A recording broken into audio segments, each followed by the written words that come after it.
자, 그러면은 충무로에서 함께하는 여의도 카페에서는 과연 무슨 말이 나오고 있나? 유한타증권 글로벌 자산 배분 본부의 김동관 연구원님과 오늘 함께하겠습니다. 어서 오시고요, 연구원님. 아, 오랜만에 뵙는 것 같지? 왜 이렇게 연구원님? 그런가요? 네. 3주 만에. 그쵸? 아, 그렇습니까? 왜 그랬지?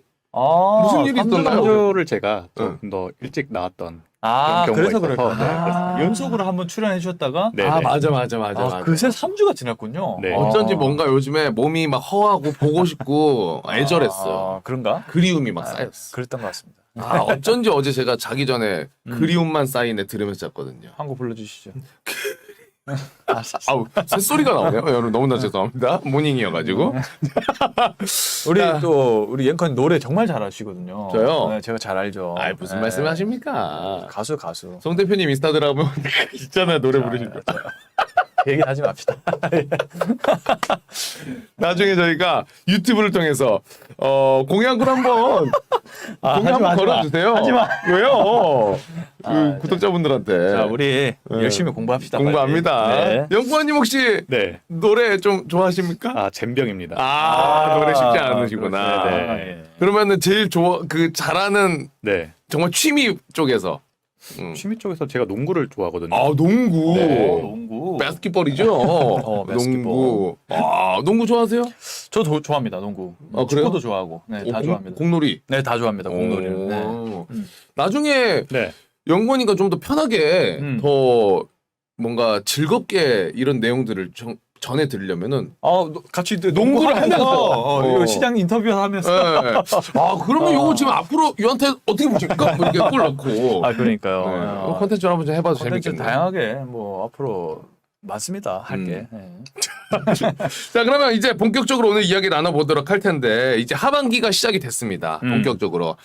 상반기 굉장히 또 힘든 시기였기 맞습니다. 때문에, 네. 하반기, 과연 또 어떻게 우리가 전망을 보고, 그리고 대비를 해야 되는지, 그 시작점에서 우리 연구원님과 함께 이야기 나눠보도록 할 텐데, 자, 현재 시장, 일단 하반기의 스타트, 마찬가지로 연구원님 좀 어떻게 보고 계십니까?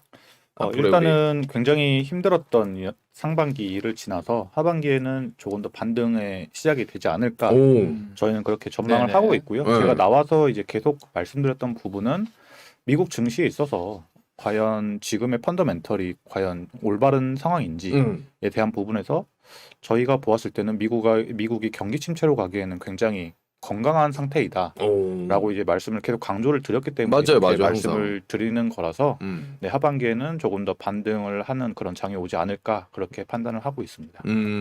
반등을 하지 않을까. 근데 이제 저희가 계속해서 그 미국 증시를 하면 이렇게 전달을 해드리면은 S&P 500도 뭐 엄청 지금 뭐 역사적으로 엄청 떨어지고 막 이런 기사들을 전하다 보니까 우리 연구원님은 그런 이야기를 해주실 때 항상 근거를 좀 이렇게 딱 가져와서 이야기를 해주시잖아요. 네, 그렇습니다. 오늘 또 그 말씀해주신 이야기에 신뢰가 더욱더 갈 수 있는 내용들이 네. 있사옵니까?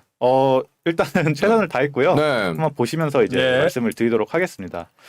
사실 지금의 뭐 조금씩 반등이 있을 경우에 네. 많은 분들께서 이제 대대 하락장에서 뭐 데드캣 바운스지 이게 무슨 잠깐의 조정장이냐를 두고 굉장히 말들이 많은데 네. 과연 어떠한 부분들을 이제 지켜봐야 될지 먼저 일단 데드캣 바운스가 어떤 부분이 있었고 지금의 상황이 어떤지부터 이제 하나씩 살펴보도록 하겠습니다. 네.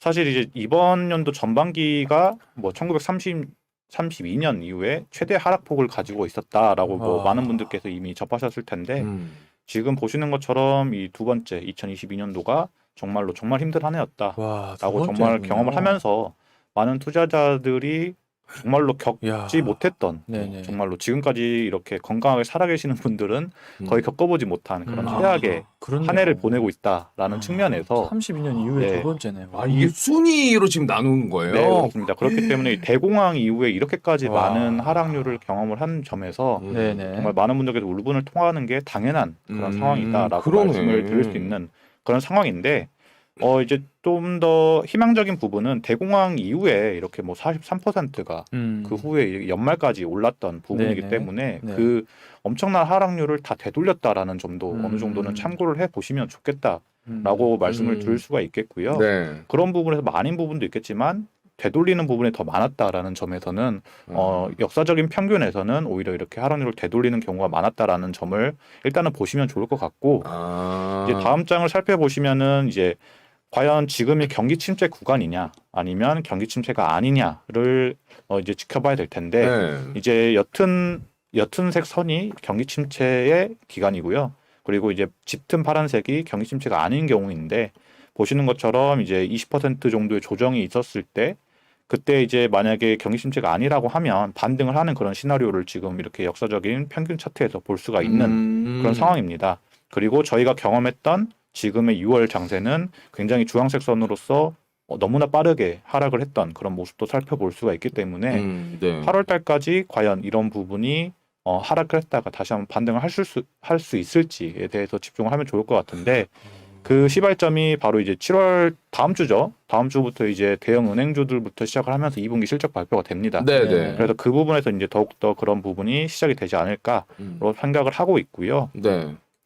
이제 많은 분들께서 이제 데드캣 바운스가 아니냐 이렇게 얘기를 하시는데 네. 역사적인 부분을 보았을 때 이제 너무나 많은 데드캣 바운스가 있었지만 이제 최근에 있었던 부분 닷컴 버블 때 어느 정도 데드캣 바운스가 있었느냐를 살펴보시면은 뭐 17%에서 20%대까지 굉장히 낙폭이 이렇게 큰 그런 모습을 살펴보실 수가 있습니다.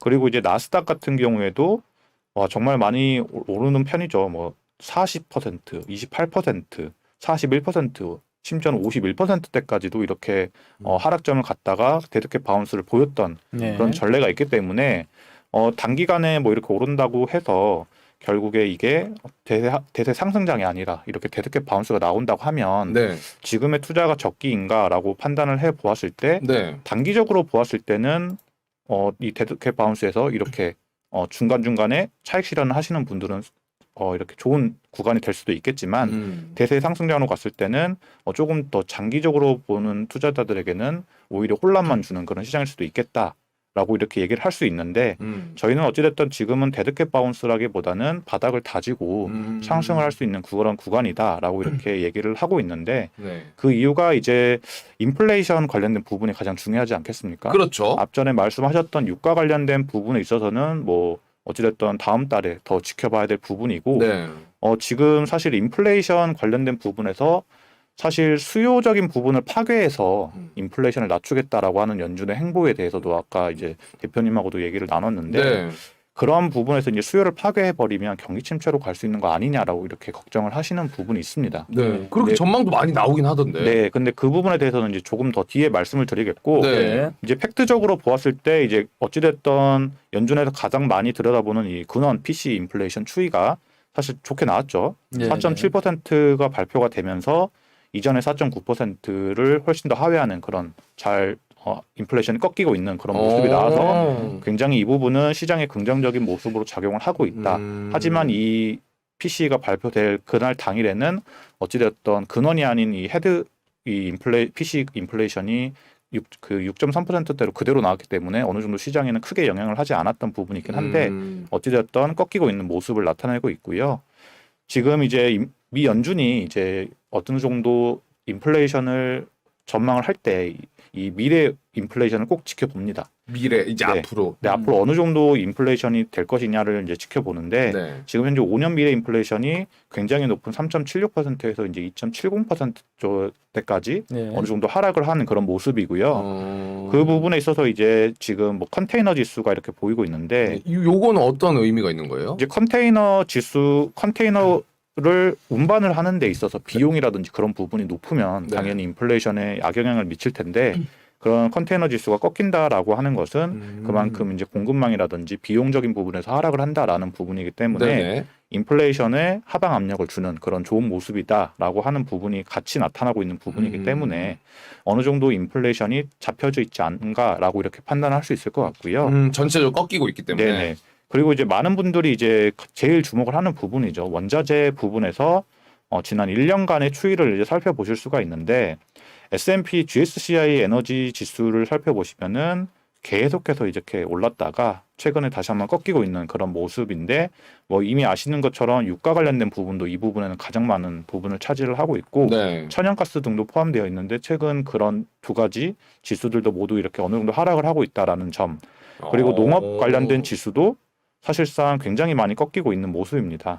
유가가 포함됐는데도 꺾이네요. 네, 그렇습니다. 그러니까 최고점 뭐 유가가 뭐 130달러까지 간다, 뭐 200달러까지 네. 간다 이렇게까지도 얘기를 하셨던 부분에서 어느 정도는 이게 하락을 하고 있다라는 점을 살펴보실 수가 있고 뭐 산업금속, 귀금속 같은 부분도 하락을 하고 있습니다. 그래서 이 부분도 사실 뭐 많은 분들께서 이제 구리 가격이 하락을 한다라는 거는 경기 침체로 가는 대표적인 신호다라고 이렇게 얘기를 하시는 부분인데 네네. 그 부분도 아직까지는 저희가 봤을 때는 그렇게 단정적으로 얘기하기는 이르지 않나라고 판단을 하고 있고요.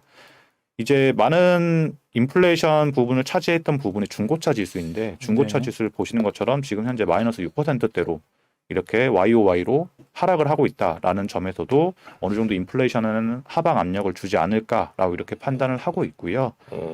그리고 이제 실업수당 청구 건수가 이번에도 이제 발표가 될 텐데 지금 4주 이동 평균선을 보았을 때 지금 살펴보니까 최저점이 뭐 16만 건 정도 됐다가 최근에 23만 건 정도로 지금 발표가 되고 있는데 4주 평균으로 봤을 때 어찌됐든 다시 한번 이 실업수당이 늘어났다라고 하는 것은 네. 어느 정도 경기가 안정화된다라고 표현하기는 좀 그렇지만 어찌됐든 너무나 인플레이션을 잡기 위한 금리 인상을 바로바로 단행을 하기에는 압력을 줄 수 있는 그런 지표이기 때문에 인플레이션을 어느 정도 잡기에는 좋은 지표로 사용이 되고 있다라고 해서 이제 블룸버그에서도 기사가 났던 그런 모습이 있기 때문에 이러한 모습들로 보았을 때 그렇다고 하면 이제 가장 중요한 부분이 그러면 이렇게 단기적으로 수요를 파괴시켜서 경기 침체로 가지 않게끔 이렇게 인플레이션을 잡는 그런 방법이 가능한가라고 했을 때 그런 부분이 만약에 접목이 된다라고 하면 당연히 기관들이나 기업들에서 EPS를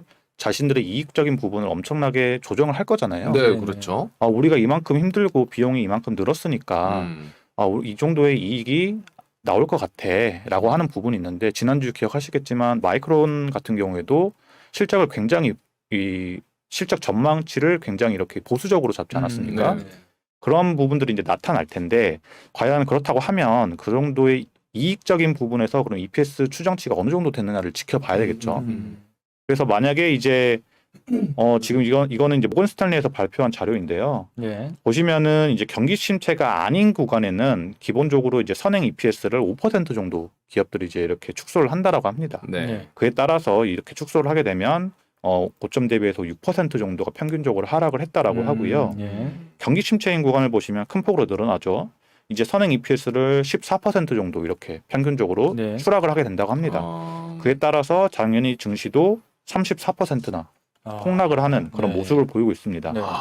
거의 두 배 이상이네요. 네. 그렇기 때문에 지금 이미 S&P 500 같은 경우에 고점 대비해서 24% 이상 정도 빠졌기 때문에 네. 만약에 경기 침체다라고 했을 경우에는 뭐 마이너스 10% 정도 더 평균적으로 봤을 때 하락을 할 수 있는 그런 모습이 나타난다라고도 볼 수가 있겠죠. 네.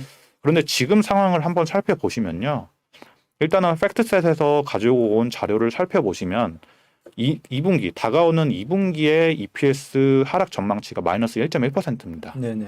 5년 평균이 2.4%, 10년 평균이 3.3%, 15년 평균이 4.7%를 감소를 했어요. 근데 지금 보시면 이렇게 힘든 구간임에도 불구하고 마이너스 1.1% 정도밖에 EPS 하향치가 나오지 않고 있습니다.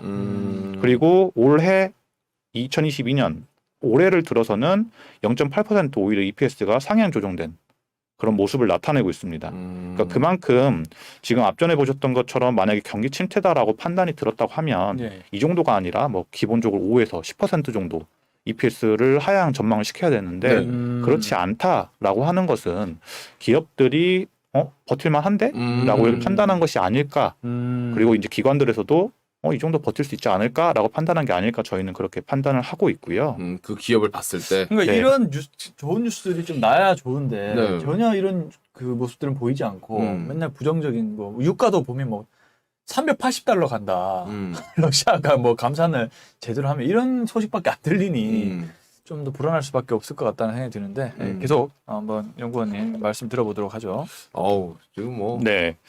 그래서 지금 블룸버그에서 보시더라도요. 네. S&P 500의 EPS 전망치가 나오고 있는데 뭐 이 선들을 어렵게 볼 필요 없이 그냥 지금 뭐 과거 12개월 그리고 12개월 선행 EPS 그리고 뭐 그 후 1년 그리고 그 후 2년 차 그러니까 즉 지난 과거부터 3년 차까지 앞으로 3년 차까지 EPS가 어느 정도까지 올라갈 것이냐라고 하는 그런 차트인데 지금 보시면 계속 올라가고 있는 모습 보이고 있죠. 그러니까 지금 어찌됐든 전망이 되고 있는 것은 기업들의 펀더멘털이 이익이 계속 증가를 할 것이다라고 전망을 하고 있다라고 하는 측면에서 과연 경기 침체가 바로 온다고 하면 이런 모습이 나타날까라고 생각을 해보면은 이것은 합리적인 의심이 되지 않을까 저는 그렇게 저희 본부는 그렇게 판단을 하고 있고요.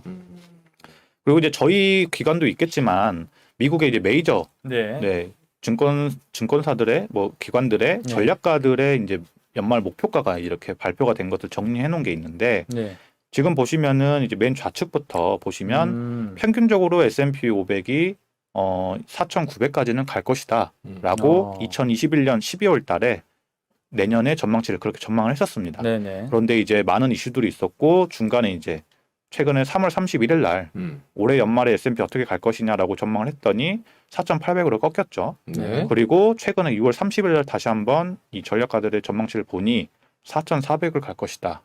라고 이렇게 또 꺾인 모습입니다. 꺾이는데? 네. 그런데 지켜볼 것은 지금 S&P 500이 3,800 수준이기 때문에 네. 여기서 그 어찌됐든 기관들에서는 전망치를 어찌됐든 지금은 바닥을 다지고 올라가는 것으로 오히려 베팅을 하고 있다라는 것이죠. 근데 이제 전략가들의 얘기이기 때문에 이것은 다 다를 수도 있겠지만 어찌됐든 평균적으로 이 정도를 점하고 있다라고 말씀을 드릴 수가 있겠고요. 이제 하반기 전반기가 아니라 하반기에 어떻게 될 것이냐라고 이렇게 보시는 전체적으로 봤을 때 다 파란색으로 되어 있으면서 쭉 올라갈 것이다라고 되어 있는데 하반기에. 네. 이제 크레딧 스위스 같은 경우에는 지금 전망치를 여기서도 살펴보시면요. 이렇게 힘든 장인데 4,900을 부르고 있습니다. 네. 그러네. 네.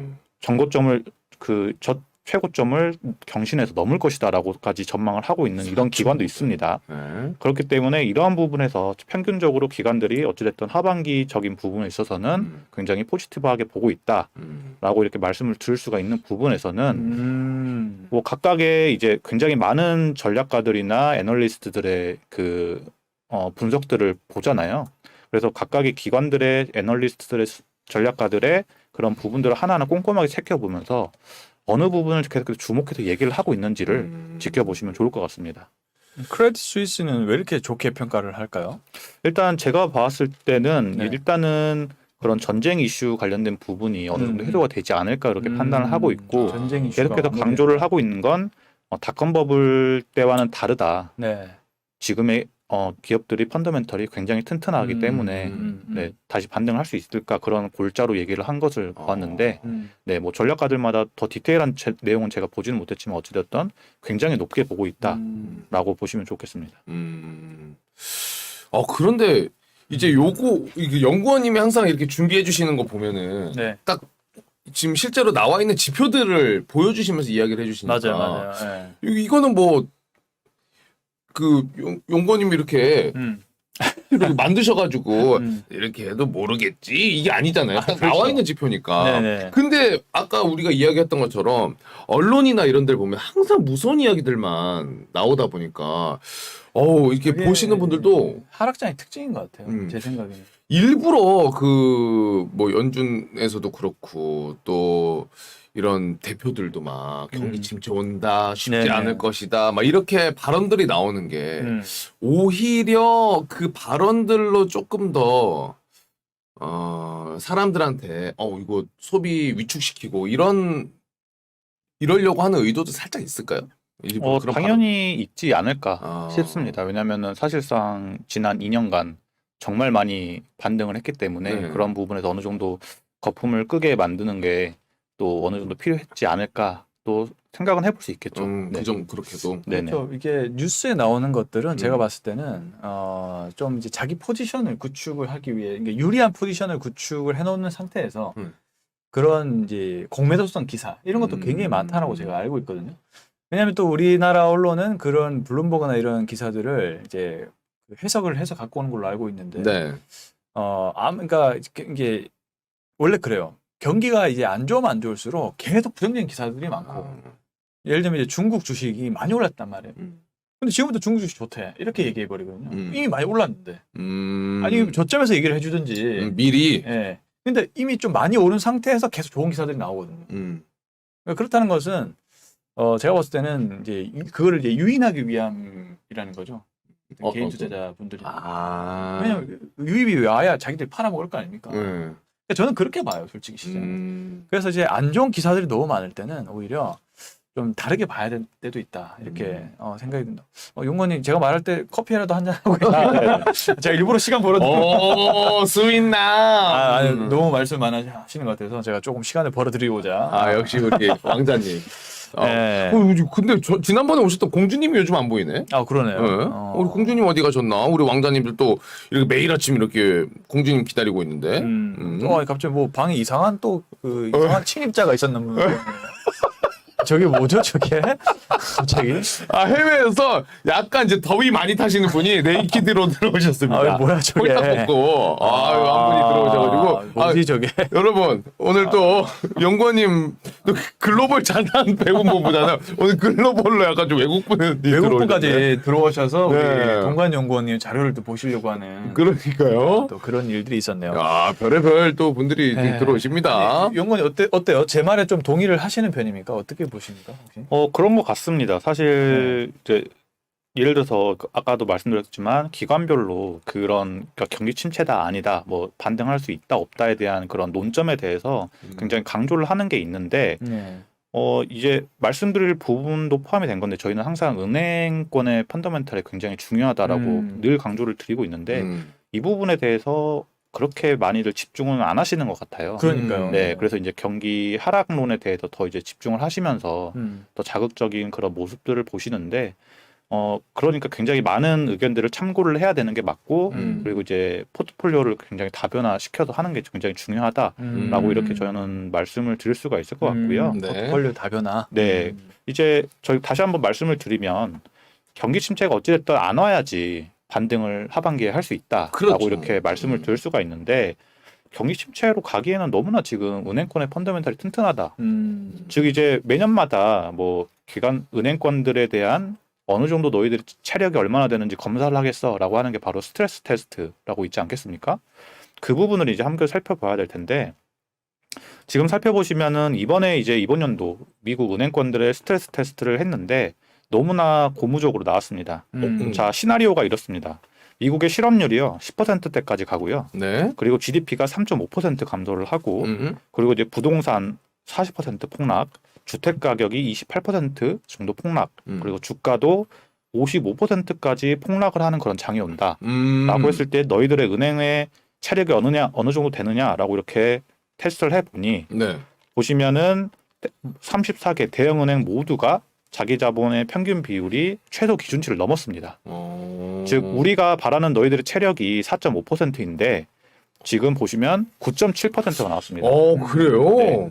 그러니까 지금 많은 분들이 경기 침체로 가려고 하는 부분에 있어서 이제 뭐 파월 연준 의장도 언급을 했던 부분, 즉 2주 전인가 얘기를 했는데 시스템적인 위기, 즉 금융권의 파괴가 되냐 안 되냐를 따라서 연준에서는 그렇지 않다라고 얘기를 했는데 네. 이 스트레스 테스트가 정확히 그 부분을 얘기를 해주고 있는데 사실 많은 분들이 이 부분에 대해서는 별로 관심이 없는 것 같아요. 그렇기 때문에 이런 은행권들의 펀더멘털에 굉장히 강한 시장에서는 그 GDP 성장률이라든지 그런 부분을 충분히 뒷받침해 줄 수가 있거든요. 그런 부분을 분명히 집중을 해야 된다라고 말씀을 드리고 있고 지금 예금 증가율이 여신 증가율이 지금 10%대로 계속해서 유지가 되고 있습니다. 네. 즉 계속해서 이렇게 자금을 조달을 해주고 있다. 가계나 뭐 기관들에게 그리고 기업들에게 자금을 조달을 하고 있고 빌리고 있는 상황이다라고 하는 게 단순히 생각을 해도 만약에 경기 침체로 가는 경우면 이렇게 빌려줄까요?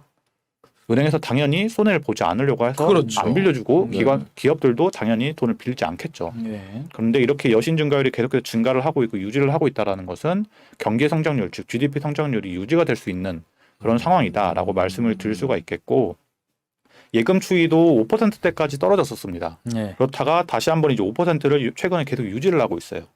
그만큼 계속해서 이제 다시 한번 그 개인들이나 뭐 기관들도 이제 예금을 어느 정도 다시 한번 유지를 하고 있는 그런 상황이기 때문에 이러한 부분에서 이제 어느 정도 그러면 이런 은행권의 펀더멘털로 보았을 때 경기가 유지될 수 있을까를 저희가 이제 계산을 해봤는데요. 네. 이제 예대율이죠. 예수금 대비해서 대출이 어느 정도 벌어지고 있느냐를 보았을 때 지금이 최저점에서 62.7%까지 증가를 하긴 했습니다. 그런데 이제 저희가 이제 산정을 해본 게 대출이 15%대까지 증가를 하고요. 예금은 5%대로만 그대로 그냥 유지가 되고 있는 그런 상황이다라고 해보면은 네.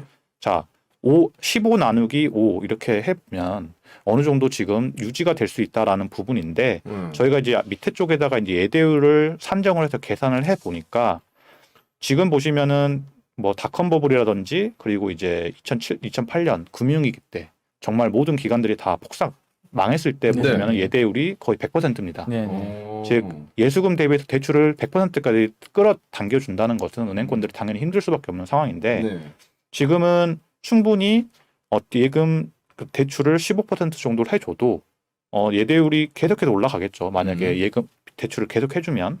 그런데 62.7%에서 뭐 10%를 올려도 내년에는 뭐 72% 그리고 내내년에는 78%, 2025년에는 뭐 86%대까지 올라간다고 하더라도 아직까지는 네, 그 고점을 경신하지 않을 거기 때문에 은행권에서 충분히 대출을 계속 해준다라고 하면 계속해서 경기를 뒷받침해 줄 수 있는 그런 여건이 된다라고 저희는 강력하게 주장을 하고 있습니다. 근데 그 연구원님 미국 예금 추이를 보면 네. 18.1조 달러에서 네. 5.81%로 왜 이렇게 급격하게 이게 하락을 한 이 거죠? 18.13조 달러는 그 지금 예금의 절대적인 가격이죠. 절대적인 뭐라고 할 거지? 절대적인 지금 수치죠. 네. 그러니까 그리고 이제 이 5.81%는 작년 대비해서 예금 추이가 어떻게 달라졌느냐. 그럼 이 나타내는 파란 선이 중요한 건가요? 이제 주황색이 중요한 거죠.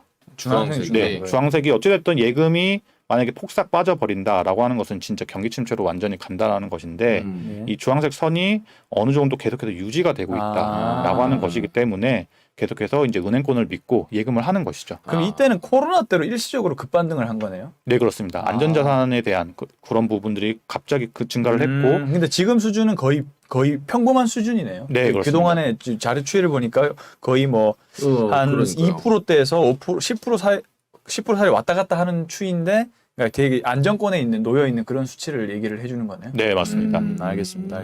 네. 예대율도 현재 원래 한 99% 정도 가야 이제 위험 수치인데 현재는 저점을 찍고 62.7% 정도밖에 안 된다 이런 의미로 좀 보셔야 될 것 같습니다. 네.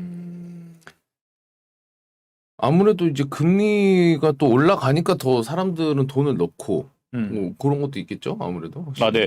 너무 이 은행권에 대해서 어렵게 생각하실 필요가 없고요. 그냥 말 그대로 그냥 예수금이 있고 대출금이 있는데 네. 어찌됐든 은행이라는 것은 많은 예금을 가지고 싸게 자기들은 이자를 주면서 비싸게 돈을 빌리는 사람들에게 대출을 해줘서 돈을 버는 거잖아요. 네. 이제 그런 부분에서 기관들이 그런 걸 누구보다 돈에 대해서 민감한 그런 은행에서 우리가 지금 예금 이 정도인데 대출을 그러면 어느 정도 더 높은 비율로 해주면 또 돈을 벌 수 있겠네라고 판단한다는 것은 그것은 경기가 좋다라는 의미로 그냥 간단하게 해석을 하기 때문에 네. 그래서 이제 이렇게 보여드리는 거라서 그렇게 너무 어렵게 접근하실 필요는 없다라고 말씀을 드리고 싶네요. 그럼 쉽게 이해하자면은 이게 맞는지는 모르겠습니다만 네. 어쨌든 경기 침체가 온다고 가정을 했을 때 그리고 이제 그 경기 침체를 보고 은행의 체력을 딱 봤는데 야 이거 은행도 다 망하겠구나 싶으면은 진짜 와 이거 경기 침체 올 가능성이 매우 높겠다. 그럴 때는 무조건 도망가야죠. 그렇죠. 네. 근데 그래서 이제 테스트를 해봤더니 지금 여러 가지 그 어느 정도 그 시나리오를 짜서 대입을 시켜가지고 테스트를 해봤더니 은행권이 다 버티는 수준이다. 버티는 수준이 아니라 2배 이상 높은 체력을 2배 가지고 이상. 있다. 네. 그렇기 때문에 네. 은행이 버티고 있기 때문에 경기 침체까지는 좀 어려울 경기 침체 무조건 온다고 하기엔 좀 어렵지 않나. 네, 맞습니다. 오케이 그렇게 요게 이야기 네, 맞습니다. 맞는 거죠. 네네. 자 그렇게 이야기를 해주셨습니다. 너 약간 연관이 만나면은 엄마 품속에 들어온 것 같아요. 이게 마음 편해. 그렇죠. 약간 항상 그렇지 않나? 좋은 객관적인 자료를 통해서 제시를 해주시기 때문에 네. 자 그렇다면 우리 유타증권 글로벌 본부팀에서 보고 있는 투자 섹터 글로벌 포트폴리오 이게 또 굉장히 이제 투자하시는 분들은 실질적으로 여기 또 관심이 많으실 거거든요. 네. 앞서 강조해 주셨다시피 이제 지금은 이제 포트폴리오 어떻게 짜느냐가 굉장히 중요하다라고 말씀을 드렸기 때문에 네. 한번 이 부분의 의견을 안 들어볼 수가 없을 것 같습니다. 한번 말씀해 주시죠. 네. 네, 일단은 저희는 계속해서 성장주 그리고 가치주 비중을 따졌을 때 7대3 정도로 어찌됐든 성장주 투자가 더 중요하다라고 말씀을 드리고 있어요. 네. 이제 말씀을 하나씩 드리면 네. 지금 이제 이 10년 마이너스 3개월 장단기 금리차 제가 자주 말씀드렸죠. 네네. 네. 이 부분에서 10년에서 3개월 장단기 금리차가 0에서 2%대 수준일 때는 가치주가 또는 성장주가 어느 쪽이 더 아웃퍼폼을 할 것이냐라고 이렇게 확인을 해보니 평균적으로 이때는 성장주가 더 아웃퍼폼을 하더라라고 하는 그런 차트입니다. 그래서 지금이 뭐 장단기 금리차가 1%대 정도 유지가 되고 있거든요. 네네네. 그렇기 때문에 충분히 지금은 성장주가 더 매력 있는 그런 장단기 금리차 구간이다라고 말씀을 드릴 수가 있겠고요. 네. 그리고 이제 GDP 성장률로 보았을 때 어느 때가 더 이제 매력적인 구간이냐라고 이렇게 보시면은 지금 0에서 3%대 구간일 때는 성장주가 더 매력 있는 구간이다라고 평균적으로 나오고 있는 모습입니다. 네. 0에서 3. 네, 그래서 네. 이제 연율로 보았을 때 지금 전망이 되고 있는 게 올해가 뭐 2%대 정도, 그리고 내년도 2%대 정도 이렇게 GDP 성장률이 전망이 되고 있거든요. 네네네. 그래서 이제 지금 뭐 앞전에 보셨던 거는 이제 QOQ 전분기 대비해서 연율로 환산했을 때 마이너스 1.6%가 나오긴 했지만 어찌됐든 연도별로 보았을 때는 이제 이렇게 본다라고 하면 성장주가 더 매력 있는 그런 투자처다라고 이제 저희는 말씀드리고 있고요. 네. 지금이 현재 그 시기고. 네, 그렇습니다. 네. GDP 성장률이나 장단기 금리차로 보았을 때도 그런 시기다라고 저희는 판단을 하고 있고, 그래서 이제 성장주 가치주를 보았을 때 이러이러한 업종들, 이러이러한 가치주 업종들을 분산 투자를 하면 좋겠다라고 말씀을 드리고 있는데 이제 앞전에도 이제 저희가 사석에서 이제 대화를 나눌 때도 얘기를 한 게 네. 사실 최근 신재생 에너지주가 52주 신고가를 경신을 하는 그런 모습입니다. 네. 물론 이제 한국은 그렇지 않지만 네. 중국 쪽이라든지 미국 쪽 관련된 기업들이 굉장히 신재생 에너지가 좋습니다.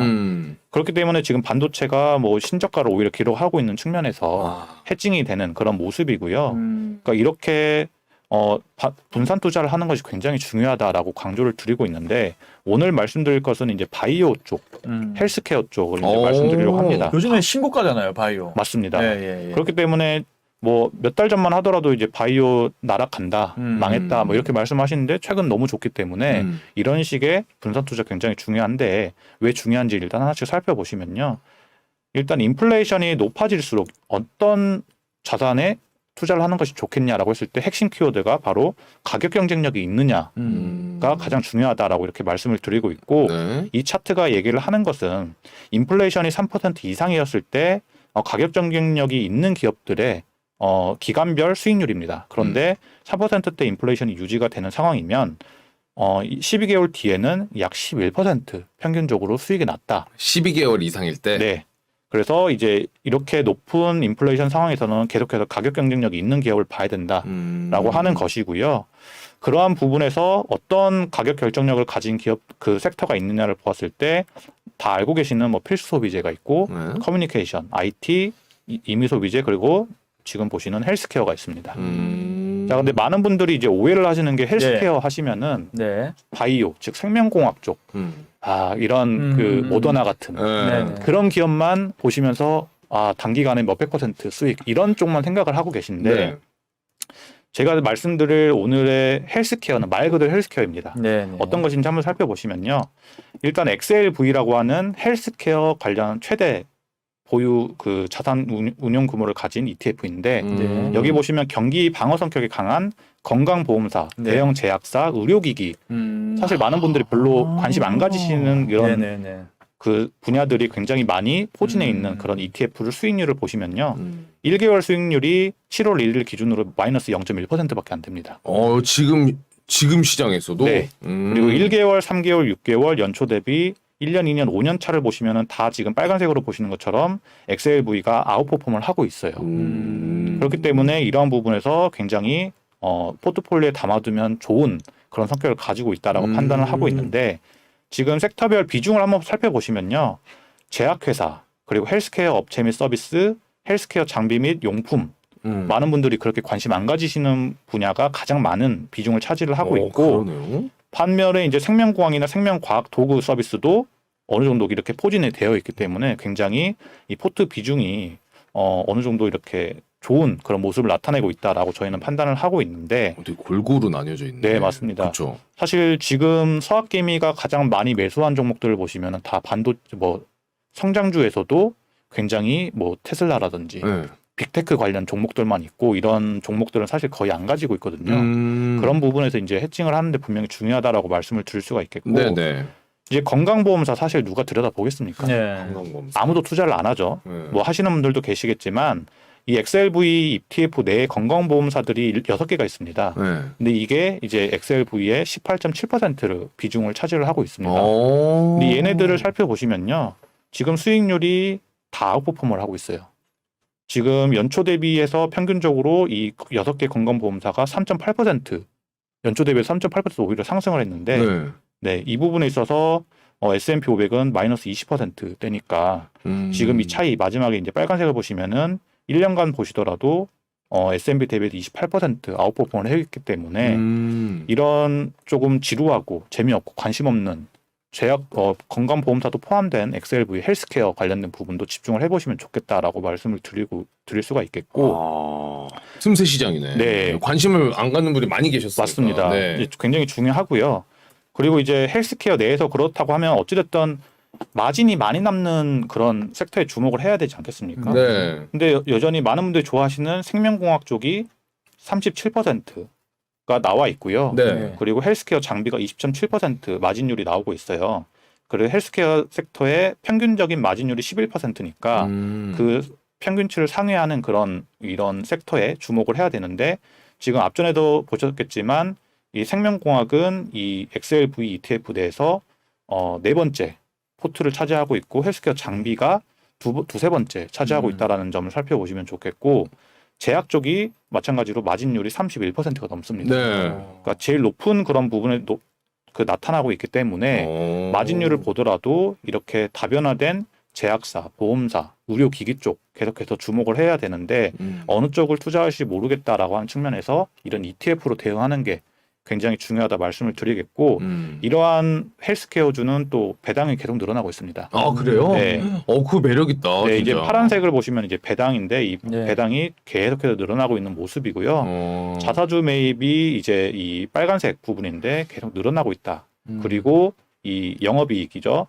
초록색 선이 계속 큰 폭으로 늘어나고 있다라는 측면에서 배당적인 측면에서도 매력이 어느 정도 가지고 있는 그런 종목이다라고 말씀을 드릴 수가 있겠고 마지막으로 이제 섹터별 PER을 보시면요. 지금 현재 선행 PER이 15.7배입니다. 이는 이제 5년 평균보다 낮고요. 10년 평균치에 도달해 있는 부분이기 때문에 충분히 저평가되어 있는 그런 구간이다라고 말씀드리고 싶습니다. 네. 이렇게 해서 오늘은 헬스케어 섹터를 자세하게 이제 설명을 해주셨네요.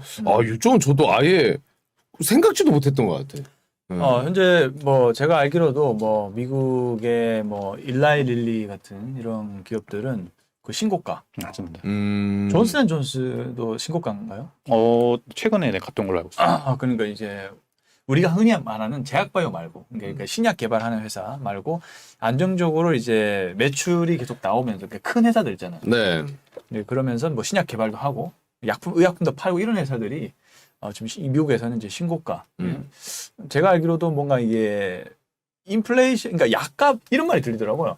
약값을 제조하는 데는 비용이 얼마 안 들고, 그러니까 원가 제조율이 굉장히 낮고. 맞아. 그때 얘기해 주셨잖아요. 오히려 약병을 만드는 데 더 많은 비용이 든다. 이런 말이 들리더라고요. 네네. 그리고 또 사실 사람이 노화하고 병이 있는데 사실 그게 수요라는 게 인플레이션과 관계가 없잖아요. 네. 그러다 보니까 이게 방어적인 성격으로 수급이 몰리는 것이 아닌가 네. 좀 이런 생각이 드는데 오늘도 제가 느끼기로는 정말 포트폴리오의 다변화 굉장히 음. 중요한 소식이. 근데 반도체 다 누구나 다 좋다고 얘기하죠. 근데 정말 말도 안 되게 빠지고 있는데. 그러니까요. 근데 이제 여기에서 이제 집중 투자를 해버리시면은 아무래도 그 일정 구간이 손실될 수 있는 구간이 있는데 이렇게 포트폴리오를 대응하시는 게 이제 주식을 하시는 분들에게는 굉장히 또 중요한 부분이 아닐까 이런 생각이 듭니다. ETF 매력 있죠.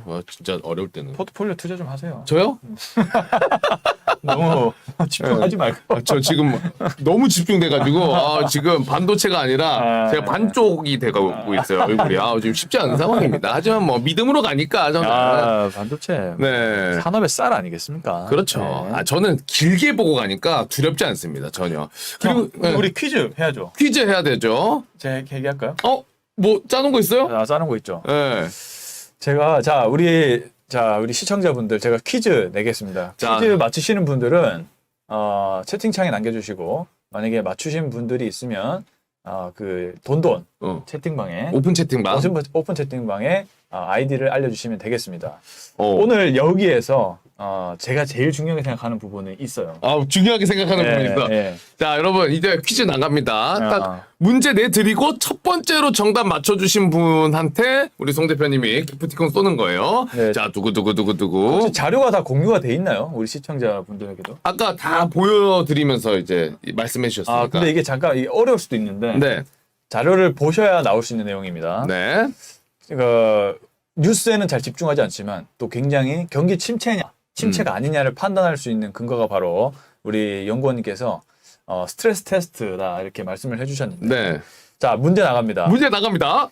테스트 결과 34개의 대형은행 평균 자기자본 비율을 말씀해 주셨어요. 과연 몇 프로일지. 와, 어렵다. 자, 자, 힌트는 최소 기준은 객관식으로 객관식으로 하겠습니다. 가. 자, 객관식으로. 최소 기준치가 4.5%라고 했습니다. 그렇죠. 자, 여기서 객관식 나갑니다. 자, 은행 현재 평균 자기자본 비율은 자, 1번 1번. 10.1. 표정 관리 잘해야 돼요, 이거. 자, 2번 1번 10.1. 2번 9.9. 3번 9.7. 4번 9.5. 5번 9.3입니다. 9.3. 자, 정답 과연 몇 번일까요? 네, 정답을 맞춰주신 분들에게는 특별히 커피 플러스 케이크 한 조각. 계획 강조가 들어갑니다. 자, 1번 10.1, 2번 9.9, 3번 9.7, 4번 9.5, 5번 9.3입니다. 정답 과연 푸른 하늘님 정답 나왔습니다. 푸른 하늘님 정답입니다. 9.7. 아우. 자, 집중 잘해 주셨네. 잘하셨네요. 푸른 하늘님. 역시 돈돈의 최애 아. 최애 식구신 우리 푸른 하늘님. 그 채팅방에 아이디 남겨주세요. 어디요? 오픈 채팅방에? 오픈 채팅방에 무슨 아이디어? 푸른 하늘님. 그래야 제가 선물을 드리니까. 네, 우리 푸른 하늘님 오픈 채팅방에서 활동하시는 이름 그대로 푸른 하늘님이신가? 모르겠어요. 그걸 모르니까 네. 한번 알려주시고 네. 알려주시면 제가 방송 끝나고 선물 보내드리도록 하겠습니다. 자, 그러면 오늘 아까 출석 이벤트 1등 하셨던 우리 윤님. 0121윤님 네. 그리고 푸른 하늘님 저희가 따로따로 해가지고 기프티콘 보내드리도록 하겠고요. 자, 오늘 채팅방 굉장히 좀 버라이어티했습니다. 네. 사실 우리 시장에 국내 증시에 외국인들이 많이 몰려와야 되는데 네. 저렇게라도 외국인이 오니까 네. 색다르긴 하네요. 그러게요. 글로벌로 뻗어나가는. 글로벌로 가야지. 스튜디오도. 이렇게라도 외국인 보니까 좀 반갑네. 그래. 이렇게라도 좀 수급이 들어오니까 외국인 수급이 들어오니까 네이키드님 좀 와서 사라. 그래. 너 이거 남겼으면 몇 주 좀 사라. 좀 사고 가라 좀. 몇 주가 아니라 한 몇 조로 좀 사줘라. 네. 그래. 우리 그 푸른 하늘님이 이 쌈빵랑 광신도신가요? 아이디가? 그분이시구나. 친인척 아니에요? 아닙니다. 아니죠? 네. 네. 모르겠어요. 정체를 숨기는 제 친구일 수도 있고 네. 모르겠습니다. 누구신지. 그래도 어쨌든 문제는 저희가 공정하게 갔으니까. 네, 알겠습니다. 네.